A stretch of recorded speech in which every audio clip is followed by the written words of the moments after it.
Hello and welcome to the B-Bun. Here we are, this time on episode 5, and joining me as always, my compadre in arms, my bestest buddy, chummo, friendo, pal of mine, it's Angry Link. How you doing, buddy?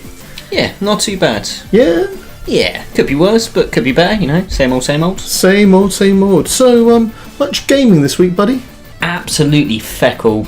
None, zero. Pretty much, no. I don't think I've put my Xbox on for anything other than watching Netflix. And you call yourself a game podcaster? Apparently, yeah. Oh dear, oh dear. I've been doing a little bit of gaming this week, actually. I've been trying to sneak Luckily in. one of us has. Yeah, thank God. Otherwise, we'd have fuck all to talk about. For me, I've been on a bit of Street Fighter 5. How is it?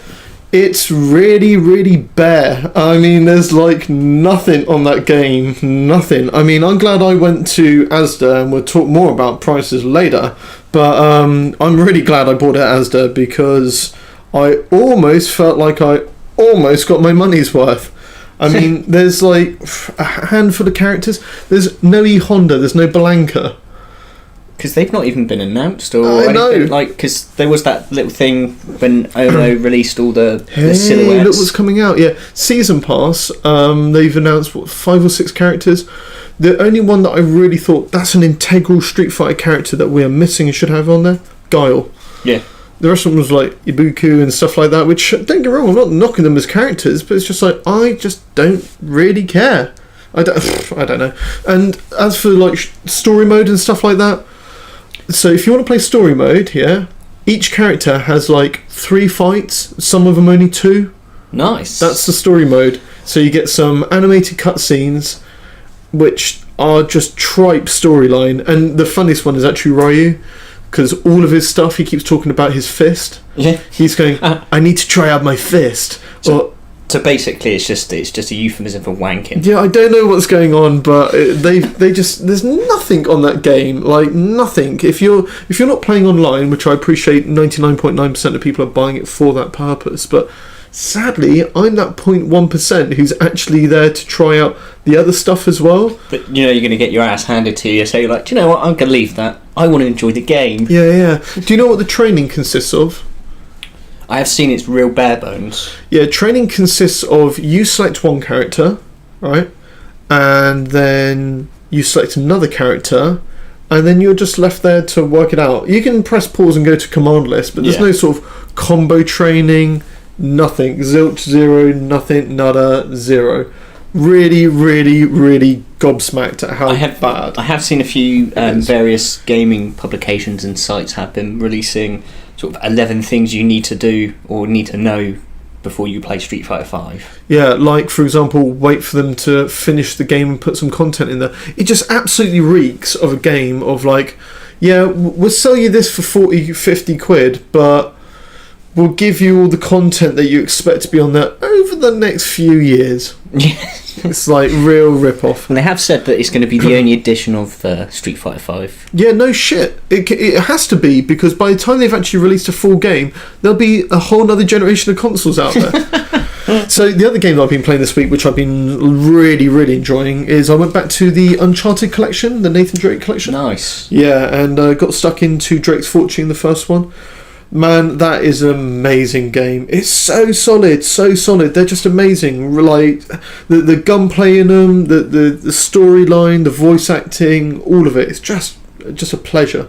I think it really did highlight, when you've got a good voice actor, how much it does benefit the game. Because Nolan North's done a brilliant job with Drake. Yeah, I mean, voice acting and also I'd say the actual writing itself is just between the two of them. It's brilliant. And then, then you've got someone like Naughty Dog making really solid gameplay. I remember too, like how the levels themselves played a part in the story and how the sort of cinematically they looked. I mean, even the first 2 hours of 2 is unreal. Yeah. I mean, it's amazing. And the other thing which really does it for me on that game is the fact that I played the first one obviously when the first PlayStation 3 came out. and played through it, absolutely loved it. And I thought, I know this game inside out, I played it a lot, it's going to be an absolute walk in the park. And there was still some, within the first hour of gameplay, I'm still there going, oh shit, I'm not going to survive this. Take cover. Yeah, so amazing, really, really good. Cool, right, so let's wrap this section up. I reckon we've got to bust straight into our bullet bills. Yeah, I reckon so. Let's do this, we'll be back in a bit.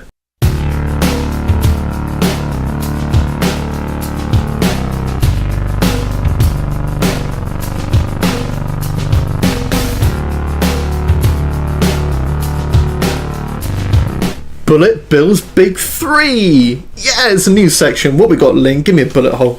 Well, we've had some news from Bethesda about the Fallout 4 DLC. Oh, yeah? Yeah, they've laid out a little bit of a roadmap, because we love our roadmaps. We do indeed. It's for the next few months, and first up, we've got a March release for the Automatron. Automatron, okay. Yeah, that's releasing separately for £7.99. Okay. That revolves around a character called the Mechanist, who releases evil robots into the Commonwealth. Okay. But it also enables players to create their own robot companions, and they can mod on themselves and change them up a bit. Nice. So yeah, that's coming in March this year, obviously in a few weeks. Next up is April's release, and that is the Wasteland Workshop. That's going to be releasing for $3.99 separately if you haven't got the season pass. That's a little bit. Wait. So we're at $7.99, $3.99.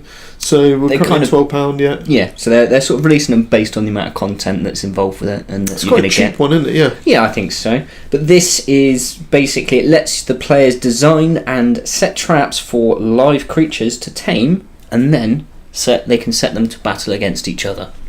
Right, so basically this is like cockfights for Fallout 4. Yeah, but you can also boom. you can also get them to fight your settlers as well. Nice. But there'll be new options for your settlements, so I'd imagine there's going to be new bits and bobs to build with them. Obviously stuff to make your traps, other bits to make your rings, so you can get your cockfighting in there. Rings, boom. Cockfighting, boom. Okay. And then in May, there is Far Harbour. Oh, sorry, is that Far Harbour? I can't read my writing. Nice that one is going to be $19.99. So that's the big one.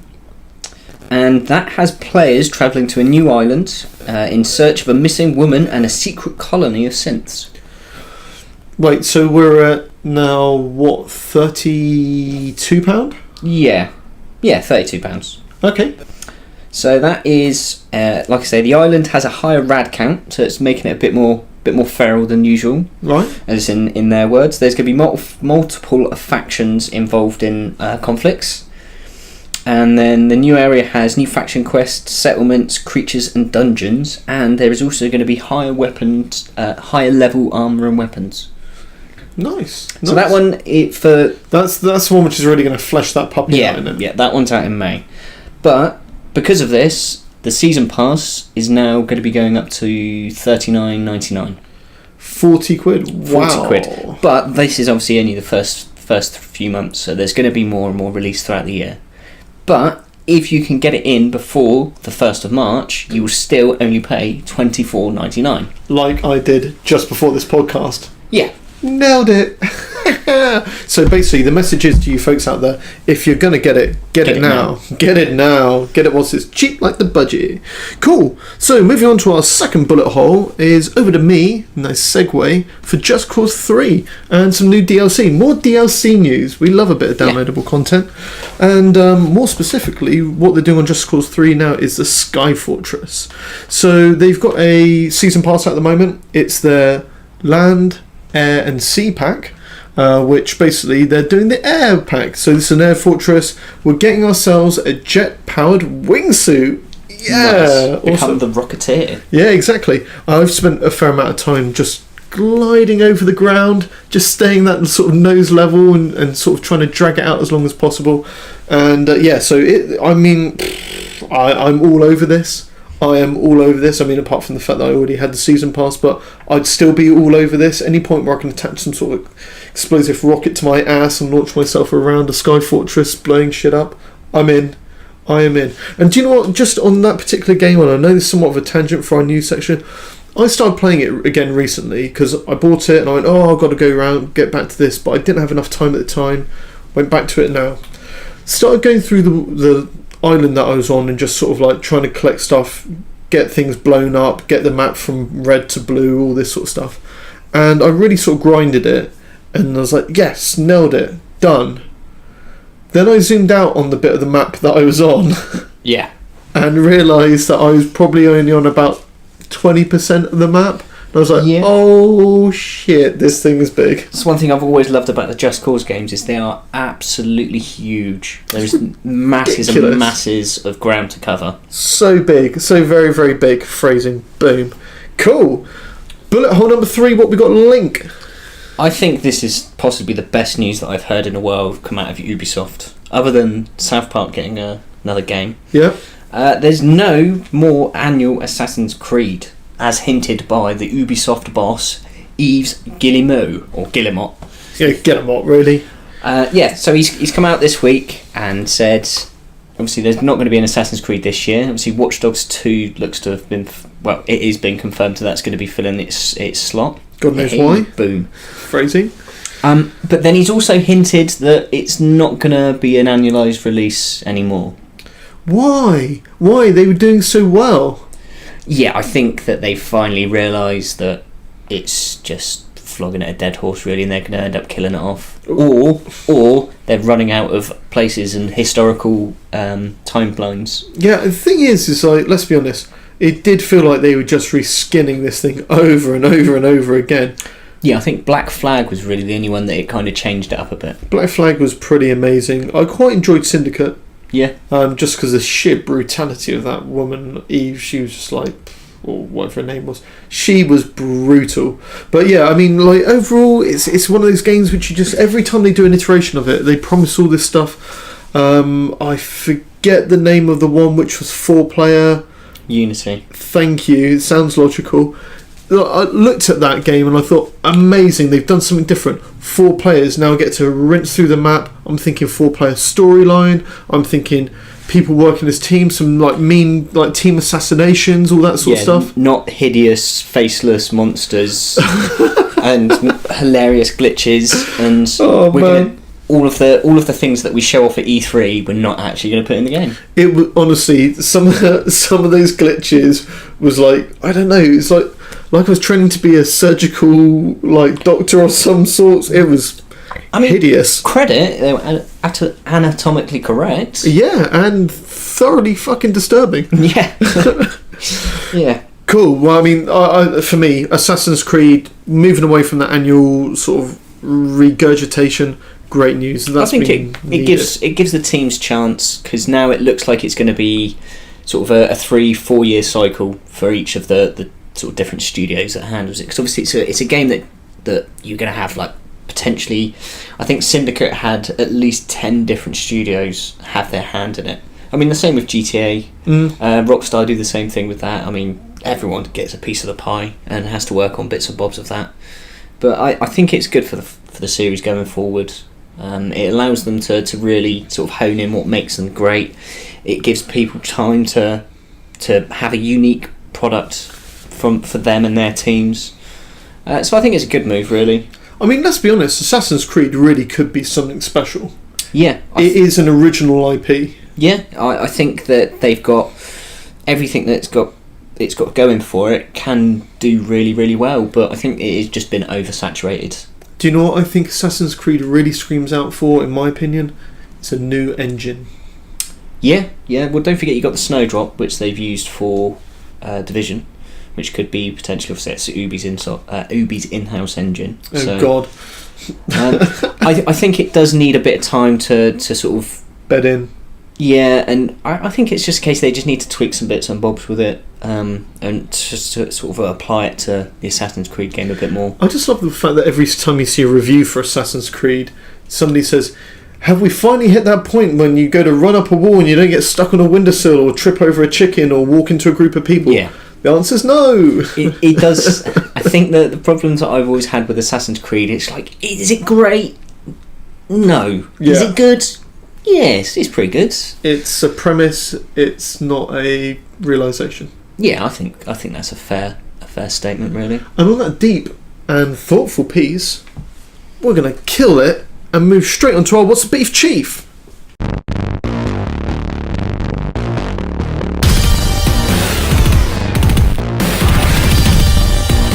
It's beefy time. It's time to beat the meat. Phrasing, boom. Yeah, so, what's the beef, Chief, is a question I've got for you, Link. What are we hitting up this week?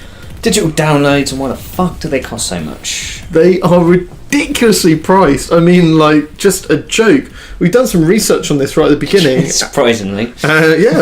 Q-days all around. Blast Facts Q-days all around.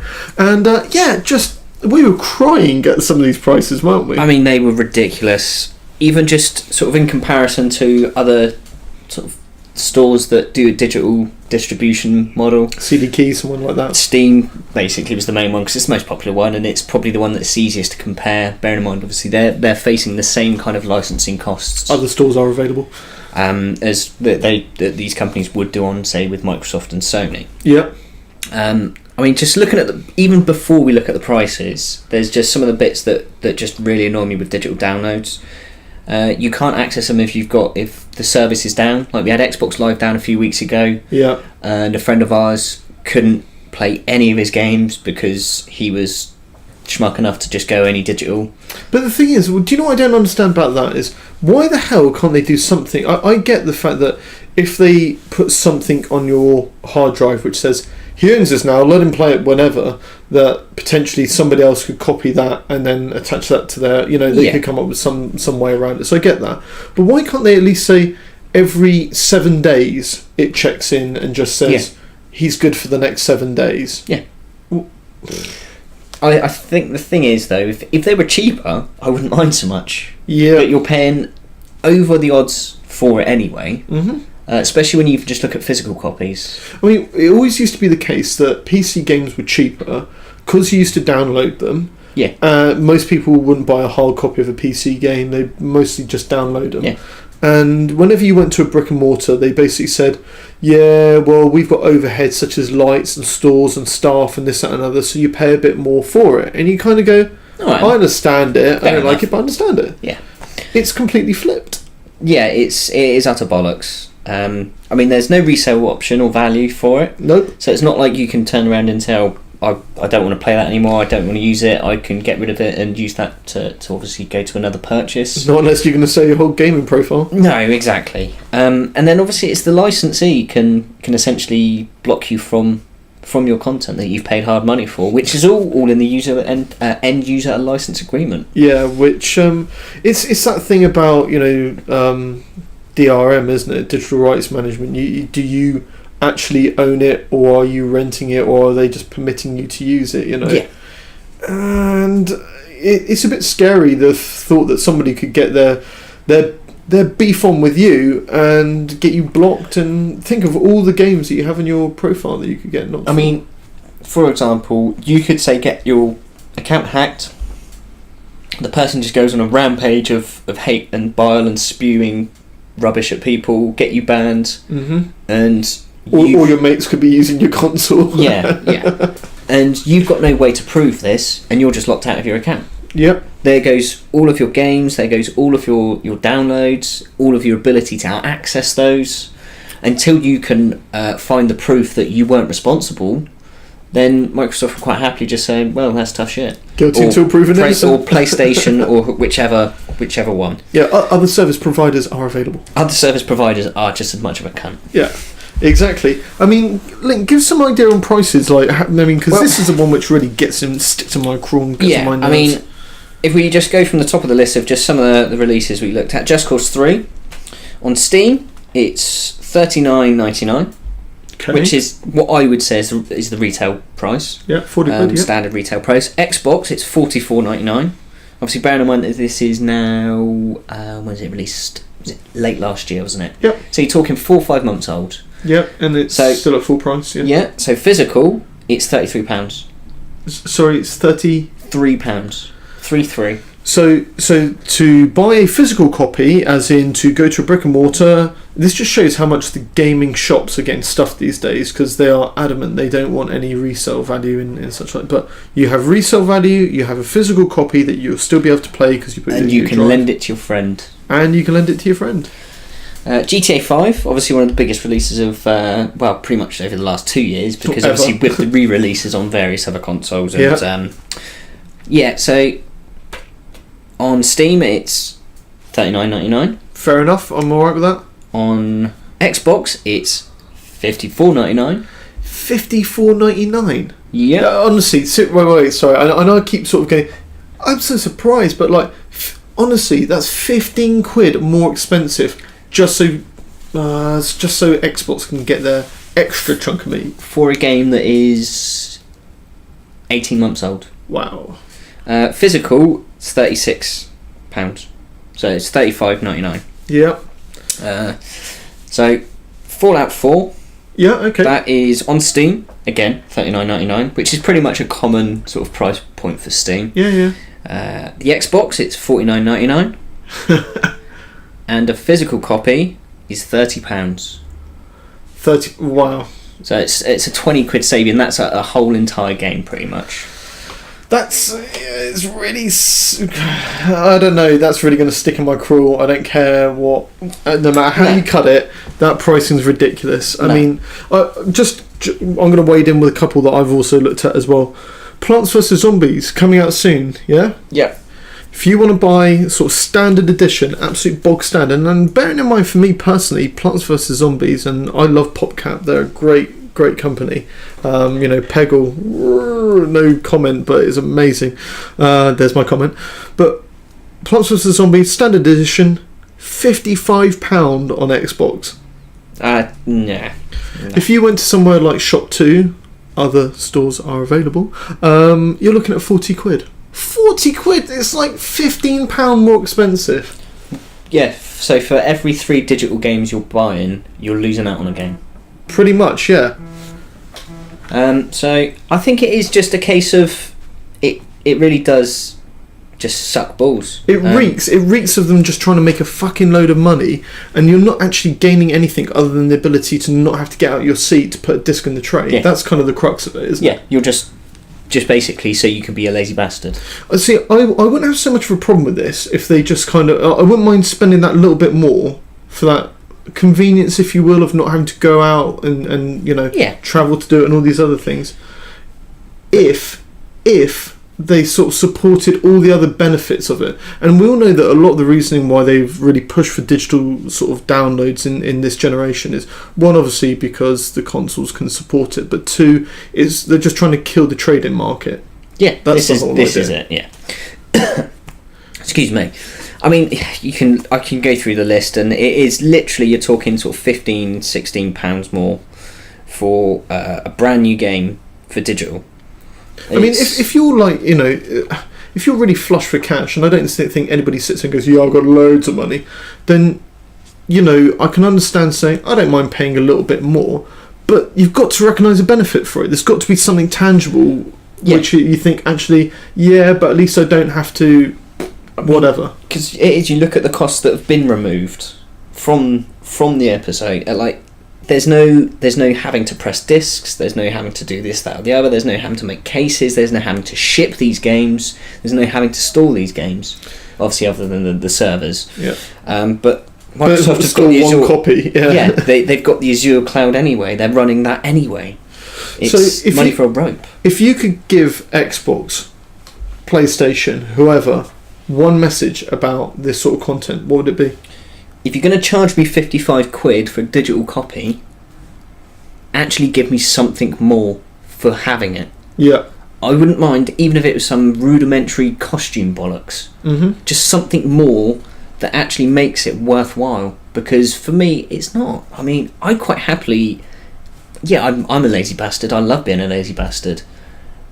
But for 15 quid a game, I'm quite happy to get off my arse, walk to the fucking shop, get the disc myself, and put it in the console. You can order these things and have them delivered. You don't even have to get off your ass. You just have to pick up your laptop or your phone. Yeah. It's ridiculous. That's basically the crux of it. It's just fucking ridiculous. Here's my message for Xbox and for Sony and for everyone else, but I'm mostly aiming this at Xbox. Guys, seriously, get your shit together. Think about this a little bit. When I'm looking for a game, and we had a bit of fun in games trying to look for Far Cry. Yeah, that could have been the beef. Yeah. Far Cry Whirlpool. Yeah. How many times did it come up with the word rape? I think it's trying to send subliminal messages. Yeah, I have no idea. Xbox is trying to get you arrested. I tried binging this loads and loads of times. I ended up having to type it in because the voice recognition was so shit. When I searched for it, tried to find the original, like, bare bones, basic, cheapest copy, and eventually, and there wasn't one. No. Basically, you just can't do it. They hide it all away, trying to get them, like, you to buy the most premium version of it. Yeah, and I know it's taking the piss. Get your pricing right. Get your displays, when you're searching for games right. Get your shit together and allow people to share this stuff. The more nicer you play with this sort of stuff, the more people will buy it. The more not shrewd, but stingy, conniving, thrifty that you are with it, the more we're going to go, fuck you, and, and pretty much send that money elsewhere. I mean, my usual preach, fucking talk with your wallets, people. Yeah. Talk with your wallets. Because the only games that I digitally download are the free ones. Yeah. Because literally, I don't bother buying them on the fucking Microsoft Store because they're ridiculously priced. Love it. Right, enough beefing for the moment. I think we better stop because I could sit here for another 20 minutes. Let's get on to Uncharted territory.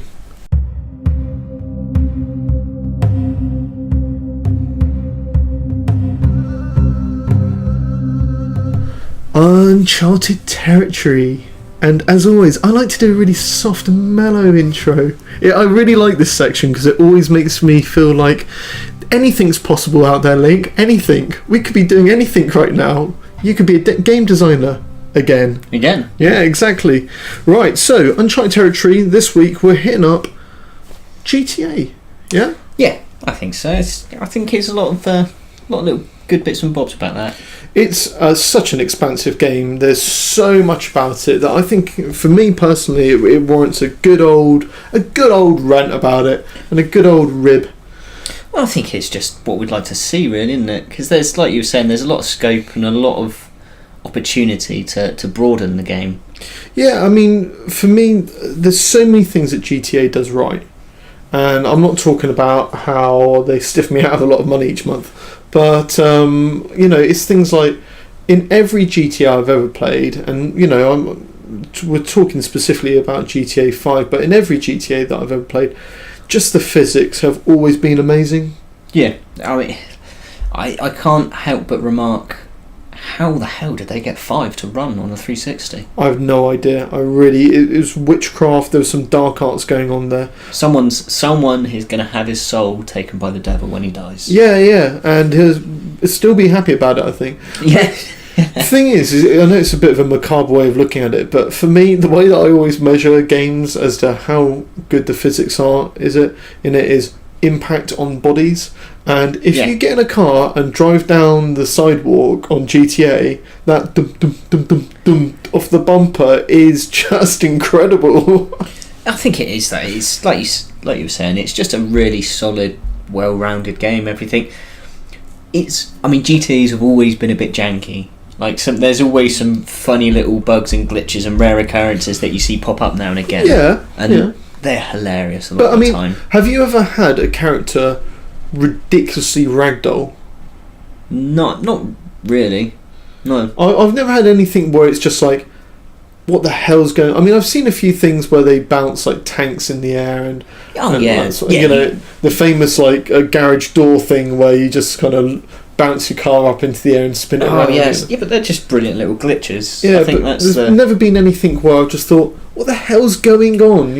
Not like the old Witcher 3 gonna ride through the mountain. Yeah, or riding along with a horse's ass in the middle of the screen. Or one of my favourite clips is a hoof, which is just getting where you call your horse in. He was stood on a table with a guy who's doing woodwork. And he was just looked like he was just shaving his hoof for him. That was pretty cool. But yeah, we digress a little bit. But physics is always amazing. I love the things that they choose to do with the weapons, like a fully automatic suppressed shotgun. I love it. Explosions are amazing in it. I think, like you say, though, it's just pretty solid across the board. The engine they use is just phenomenal, isn't it? And it's surprising because that's been creaking around for some years. Yeah. The Rage engine. Yeah. There's and the other thing which I think they nail really, really well, and for me personally, it's just like I still can't fathom how they managed to hit it. And they haven't quite got it to the level that maybe say Just Cause has, but the amount of terrain that you have to sort of play in. The size of the sandbox is always just like it's phenomenal. I always find GTA kind of that perfect amount. Because yes, there's games with bigger maps, and yes, there's games with smaller maps, but GTA's just got, especially with the vehicles at hand, it's just that right size. Yeah. I mean, the only thing that I'd like to see him do going forward is maybe to sort of fill out the cities a bit more and have more content and more buildings that you can access inside the city. I'd like to see some stuff like, because they're doing that, aren't they? They're looking at the whole sort of business. And there's inklings, property magnate. There's inklings of stuff like that. I mean, it's all sort of rumour and supposition on top of conjecture. Because I mean, you've got 5 or 6 people that every new update that comes out, they absolutely hammer at the source code. Yeah. And I mean, we've been talking about it for years. Well, I'm saying that before heists come in, it literally every month there was a new little nugget of information pertaining as to when they're going to be ready. But I mean, casinos, where are they? I don't know, because it's been probably about 11 months, I think it is, since someone found some animations and different costumes relating to casino DLC. So it's... Because I'm ready to go and buy my Megalodon card at 65 quid or whatever it is. Just go and spunk the stroll into the casino like some player and just be like, black, red, whatever, hit me. Yeah. You have 21, sir. Hit me. Walk out skin. I'm ready to do that. That'd be amazing. But yeah, I mean, casinos, bit of a tangent or, slightly off topic, but the other thing, back to the terrain, I want to see them do something where we have some snowy pistes. I would like to see an excuse for them to do... I know we've had snow, but I want a snowy piste and I want some skis or some, maybe some snowboarding sort of thing going on. And anything like that. Something with a little bit more... we've got roads, we've got occasional rain, we've got sand, we've got dirt, but we don't have there's no sort of cliff tops which require rock climbing and stuff like that. I think this is the thing, isn't it? There is so much more that they could potentially be doing, and there is a lot of scope for them to expand. So I think, like you say, it would be nice for them sort of going forward for the next sort of year to include new stuff as opposed to just new versions of essentially the same thing. So like cars and planes and apartments. So, moving on to the cars and stuff, and we talked a little bit about physics earlier on just being, amazing in GTA. I'd like to see him do a little bit more with, and I know, one of our sort of gaming compadres, Panasonic, we always talk about this. Would like to see him do a bit more tuning. Yeah, I think they've started to with the Benny's Motorsport, haven't they? Yeah, a little bit, but it's all ridiculously priced as well, isn't it? Everything that's anything and everything is in GTA now, though, isn't it? It's just more and more excuse for you to go and spank your money. Their pricing's got a little bit out of our hand in the last 6 months, year or so. Yeah, but then when you see the Take-Two financials and the money they've made from it, it's kind of warranted for them. Well, yeah, you understand why they're doing it, but I hope they just don't get lost in it too much. And don't become a greedy bunch of assholes. I hope not. Hope not. But for me, there's so many scenes that they could be doing in the driving world. So drift scene, right? They could be doing for those who, I don't know how many people will know this reference, but there's a Japanese cartoon and a game which was on the PlayStation actually called Initial D, which was all about sort of tuning these little Japanese hatchbacks. Yeah, exactly. And, like you say, your Terrenos and the Apex. Exactly that, and just caning them as fast as you can around sort of mountain passes.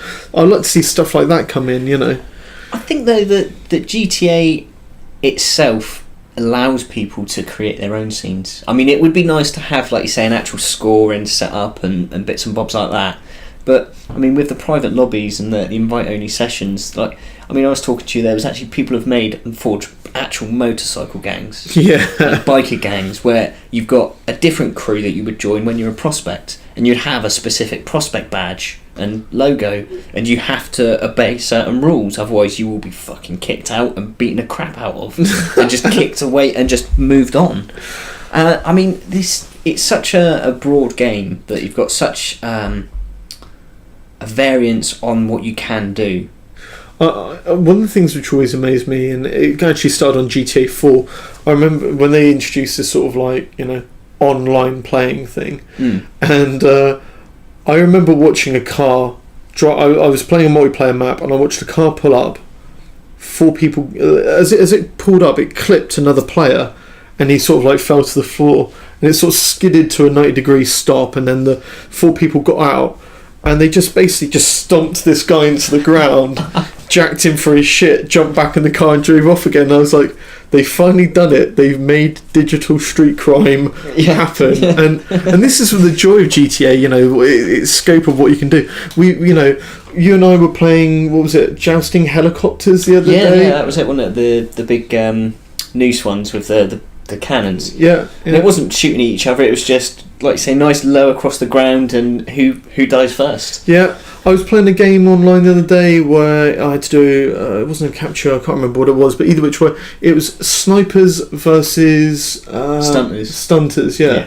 And basically you stood on top of a building, you have infinite amounts of sniper rifle ammo, 2 people on the roof, 2 people in cars, and they just set up ramps where these cars cane up and they hit, like the apex is just perfectly aimed to like smack somebody with the front of the bumper as it goes over the roof of the building, and all the way in between you're there with the sniper rifle trying to shoot them before they get to you, so it's like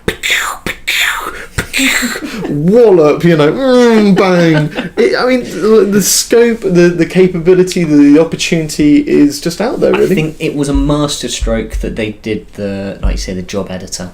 Yeah. Because, I mean, you look at all of the games that have got user-created content. I mean, the first one that comes to mind that really took it off was Little Big Planet. I mean, some of the epic levels, like people in the first one, when it was quite limited, were building like recreations of PlayStation 2 games. I remember seeing Eco in Little Big Planet. Another one's Trials. Like, you've got what Red Links do, and they're brilliant levels, and then you've got someone that doesn't have only a week to make a level. Yeah, he's got 6 months. Yeah. And the sheer size and detailing and effort that's gone into these. Good work. And it's that, I think, which really does help GTA sort of sustain a lot of, because some of the races that I found are fucking blinding. They're unbelievably good. What if you said, if there was, I'm making it hard work for you now because I'm going to say 3, but if there was 3 key things that you'd like to see in, not GTA 5 but in GTA 6, like for me, I know that one of them, just off the top of my head real quick, is I'd like to see it that you can buy car parts at component level, like so you can buy a particular block engine like a straight 6 or a V12 or a V8 or something like that, twin turbocharged and whatever. You can buy a frame of a car, you can buy specific suspension and take it, like you say, down to you've got essentially a base chassis. Yeah, well, some composite parts. Yeah. I think it's a case of, I'd like to see them sort of there being a lot of diversity, because I think, to me, the way forward is this sort of asymmetric multiplayer. Like GTA Online, that is the game. There's the story side of it, which you can go and play the story missions, but it's still with 4 players. It's almost like, okay, I see what you mean, yeah. Yeah, so it's not here's online and here's offline, it's here's GTA 6. Yeah. But being, I love that whole 3 character spin on it. But I like the idea that there's 3 factions, and sort of like you've got your, say, Japanese street race crew, and they're out stealing cars, and there's the angle, and you're going for that. Or you've got the drug dealer that's running guns and drugs across the border with planes. There's no reason why you couldn't have sort of, at one point the players are working together. Some points they clash. Some point. Yeah. I just think that. I remember there was what was it, Mag on PlayStation 3, which was a massive action game, and you had these 3 factions, and you would battle and fight for power. So the more, say, if you joined a certain faction, the more battles you won for that faction, the more powerful it would become. Yeah. So I like the idea that there's this constant sort of evolving theme and this constant evolving thing in the game that can be raised and lowered. And I mean, like you was talking about businesses, I love the idea that you say buy a stake in a sort of a company or a person's business, and then as you get better and better and higher ranking, you get more of a cut, and you can then buy more. See, it's funny because you just reminded me of one of the things that for me is just what I love the most about GTA is the humour. Yeah. So you're talking about businesses, and I thought, yeah, they didn't really make good utilisation of the ball sack, and then obviously I thought of the name, and it's hilarious. Yeah. But yeah, you're right. They didn't use. We should be single player. Yeah. It's just can you just run and get this guy who's stolen the money? But I mean, what they should have done is, like, for example, you should be able to say invest in, say, Meteorite or one of the companies which are out there, and go around and fuck shit up, and then equally somebody else who's also playing the market should think, hold it, wait, they're screwing my share options, and then come after you. And well, I love that idea that you could fiddle the market, and it was talked up and paraded around as this wonderful, wonderful thing, but it only really ever worked out on the Leicester assassination missions. Yeah. And I mean, I think they've really skipped and missed a trick there. Because you can talk, like, it could be for peanuts, or you can limit on how much you can invest. So I can understand, because it would ruin their economy, and therefore their opportunity to make money from it. Mm-hmm. But at the same time, I mean, what is honestly wrong with being able to buy into a company and then you're given a monetary reward based on, say, every in-game week? How hard you work in the company, yeah. Yeah, and if you're working to benefit it, or even a person, like you say, Medroza, or Madrazzo, however you pronounce his bloody name. Yeah, we've always called him Medroza. Yeah, I know, but look, when you actually look at it, it's Madrazzo. Yeah. It's Mendoza. Yeah, exactly. But yeah, I mean, like, back to that humour bit. I mean, one of my favourite things in the whole game is a billboard which has got a guy with a wrist and a huge watch on it, and it just says big time. Big time. Yeah, it's so brilliant. It is puerile at times, it's ridiculous in others, but I think it is always comical though. That's the one radio station going on about, like, how your husband's going to leave you filthy fat pig, you deserve it. Why not come and take a class in, like, Spit Roast 101 and all this sort of stuff. Yeah. Just genius. Everyone goes on about it. Obviously there was that big furore about how misogynistic it is, but the thing is, I think it is highlighting in not necessarily a very smart or satirical way, but it is realistically highlighting the thinly veiled messages that you see across billboards and adverts across the entire advertising scene. Yeah, and it is that transparent. They've just gone that extra step further. They're just prepared to say what they really mean. Yeah, exactly. It's brilliant. It's brilliant stuff. Final thoughts on GTA? I do think they need some single player DLC. Just shut everyone up. But I think there's a lot of meat there left on the bone for, like, say, characters like Trevor. Mm-hmm. I mean, perfect, the best character that synonymizes GTA for me. It's like that sociopathic nutter that isn't necessarily right or wrong. I mean, we discussed this quickly when it first came out, wasn't it? That yes, he's a complete nutter, but he's realistically the only one with a sort of ethical and moral compass. Yeah. What he believes is right, he will go for, and what he believes is wrong, he will punish. Yeah. The rest of them, it's really ambiguous. I cut into I loaded up the single player game, and it cut into Trevor, and obviously Trevor's entrances are always the most interesting, and he was having an argument with a guy saying how you're not allowing me to express my emotional concerns or something like that. And as he was doing it, he had him held over his head and he just threw him over the edge of a bridge. It's just like, what more can you say? Classic Trevor. Yeah. Cool. Okay, so that's episode 5 wrapped.